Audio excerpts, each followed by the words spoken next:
Leaked communications between executives at Bloomberg News claims mainland China is reportedly leading a campaign of pressure and intimidation against American media. One America's Kristian Rouz has a look at those claims.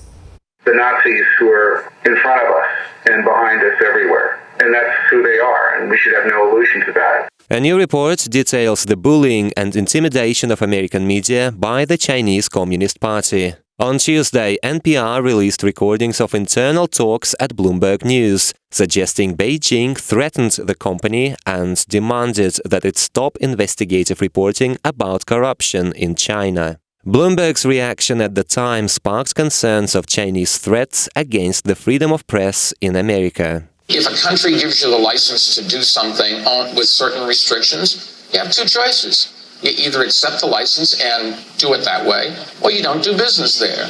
Back in 2012, Bloomberg News released a highly acclaimed report saying top Chinese businessmen became very rich only because of their connections with the ruling Communist Party and Xi Jinping.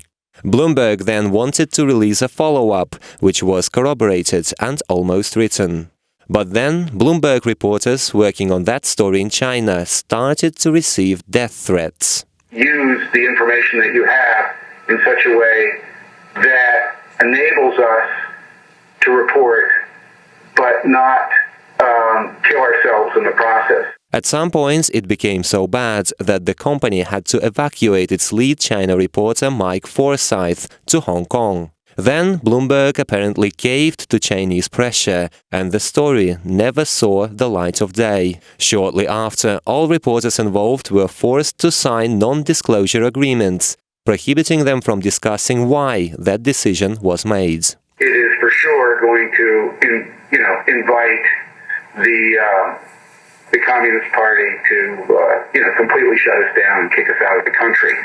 So I just don't see that as a story that is justified. Over the next 6 years, Beijing would go on to harass American journalists in China while advancing its own propaganda in the US. As a result, Chinese state media and left-leaning American outlets share similar talking points today, apparently seeking to take down President Trump in November elections. In addition, China's intimidation tactics may violate the US law and UN resolutions, something that President Trump would not tolerate. China kicked the Washington Post out of China, and they kicked the New York Times out of China, and I guess the Wall Street Journal. That's okay. I mean, that's what they do, and I think it's a terrible thing they did. The president is now considering expelling Chinese state media from the US to make China pay for its years of abuse against American journalists. And some say Mike Bloomberg should now tell his side of the story to make sure what China did to his company will never repeat again.